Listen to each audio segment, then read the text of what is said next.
a very good morning to you, everybody. Welcome to the IB Insight series. My name is Danilo Aquist, and I'm very excited to be with you all today. We're going to be covering really 6 main themes in the session today. First and foremost, the evolving marketing landscape. Secondly, harnessing the power of automation. Third, from complexity to simplicity through automation. Driving business impact, selecting the right tools, and empowering the process. The most important thing is to have a framework of how to analyze the innovation, how to decide what do I do when. How do I kind of invest in these things? And so I really like to look at it at a three-tier kind of pyramid or 3-tier pyramid. You have your mature technologies, the stuff that works that we know is going to function now. We've got the low-risk technology where you know what it's meant to do. You've got a very good idea of what the outcomes should be, but it's not 100% kind of boring yet. You know, it's kind of quite deliberate and you're just kind of tweaking it really. And then you got the high-risk stuff, right? Which you can see is stuff that you're not really sure it's going to come out and we're going to use it. And obviously AI did this image for me. We want to be in a place where we're utilizing generative AI to deal with our clients and to give us high-end value. But actually, a lot of the technology is just not ready for it. And for me, what's always clear is you want to go for these maturing technologies, the ones that have just come through that, you know, Gartner's got the hype curve, whatever you want to call it, the ones that are now solid, the ones that know what they're doing. They're not sexy anymore, but there's a clear business case and there's a clear efficiency advantage of using them. You know exactly what you're going to do. The technology is mature. That's a lot of that. You know, if I had to look at this world we're in right now, it's probably the bots and the workflow automation tools. Most are out there right now, which currently is all this Gen AI stuff, right? You want to observe. Really, the other part of it is looking at the business risk components, right? And that's what we would recommend you focus. Really look at what is happening between my customer and myself internally. How do I make sure that I'm utilizing this technology as best I can to ensure I'm getting down all the easy wins, right? Because at the end of the day, the process of running a marketing program is actually quite comprehensive, right? And there's a lot of touching parts and a lot of moving pieces. This is, by the way, also AI generated. I think fundamentally what we want to do, use the technology to mean that you are spending less time in the pits. In other words, less time kind of prepping yourselves and more time in the race. You've got more time to actually do the things you need to do. It's a great example. I know they're sponsoring this. I know Wayne's probably going to speak to some examples with them. But at the end of the day, there's a number of options you can do there. Get out of email. We don't even have, you know, online reviews implemented yet between them and their clients, which improve, you know, the approval process, improve your data points, really help you move a lot faster there. So those are the really basic things you want to do. So here's the story of Mobot and why we chose the story of Mobot. So my question to basically tackle was, how do we deliver business impact with a real tangible examples? So who is Mobot?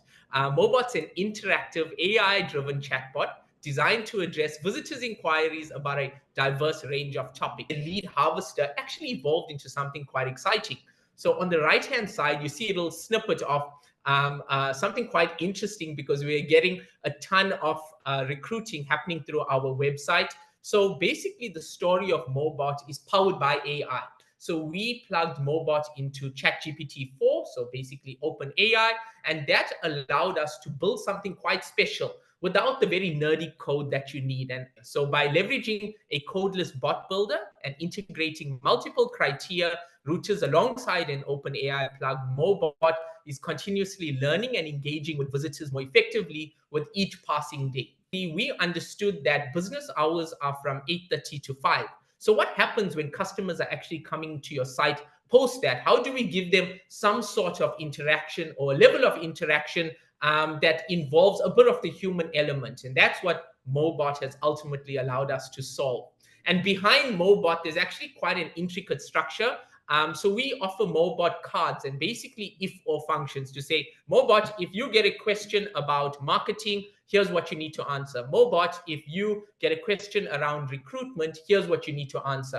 So basically Mobot feeds off ChatGPT-4, and what that allows us to do is access this massive bank of information and answer questions on query. And lastly, something quite cool from a business perspective is that we automated the lead machine. And what that meant is we were able to collate leads across verticals. And this was an automatic lead machine that was running in the background while we were doing our day-to-day activities. And that obviously allowed us to save resource costs as well. So some of the key results very quickly that I want to highlight. Chatbots offer greater reliability in terms of response times. And a key result to speak about augmenting is you can see that a ton of visitors actually came onto our site post working hours. This allowed us to engage with customers after hours and early hours in the morning. So lastly, how has Mobot added value to Mobius Digital? So the irony lies in the fact that integrating a non-human element like Mobot, we were able to inject a sense of humanity into the website.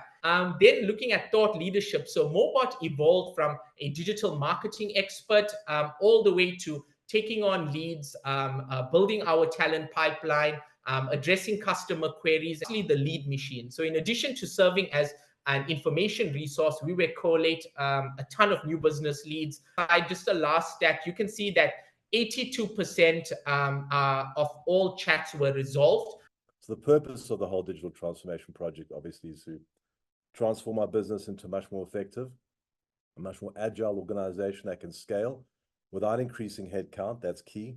It helps us respond to changes in the market quickly, offer our stations and the brands we represent, leading edge platforms and service, and it improves the media buying experience for. There were 4 pillars that underpin the whole project. The first pillar is around complexity to simplicity, we call it. The real pillar there is developing new workflow processes. You see what's on the screen right now. That was the current state back in 2020. Tons of cholesterol in the system. You could zoom right in over there and see so much complexity and just slowed everything down. It was like mud and sludge in the system. So we analyzed all that. We came up with the same contributors and people that we've gone through a workshop to look at a new workflow blueprint we called the future state. So the future state model is this one over here, and you can see that was future state in 2020. That is current state right now in 2024. A lot simpler, cleaner, easy to see where everything is. And that's all because we've reworked our digital process. We put workflows in place, and I'll take you through what that all means. So, the second pillar over here was to implement new systems to reduce operating costs and improve efficiency. Areas for improvement in the business were identified first. Technology to support the chosen solutions followed. Platforms were chosen, for what they do best, with little or no dev required. So we went for Pipefy as a sponsor right now as well. For workflow automation, Active Campaign for CRM, Power BI for centralized reporting, Talent LMS, which is a leading media, learning management platform designed for sustained training and skills development, Schedule Builder, and Mediamark marketing systems, which always have holes in them or always issues that was a pain point for the business. Within 1 year of integration, there was an 83% improvement in approval time, which is huge. And by December last year, efficiency gains were noted across various divisions inside Mediamark. And I've got some notes here to show 32% increase the number of invoices created, 14% decrease in turnaround times for the same period. And turnaround time actually went down, the volumes went up, which is amazing. And traffic booking time improved by 75%. Then in terms of the next pillar was around upskilling staff and new ways of working.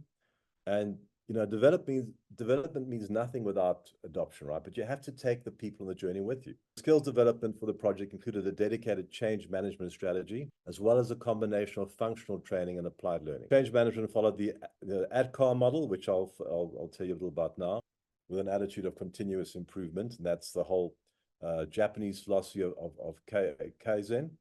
It's always about continually improving, right? All the time, continuous improvement. And that was the fourth pillar, to increase client centricity and satisfaction. It's not about saying things should be easy, because simplicity doesn't mean easy. It just means simple. It's not complex. And so that's it from us here at the IAB. Follow us on social for all the details. From us here at the IAB, have a fabulous rest of your week and a good weekend ahead. Goodbye.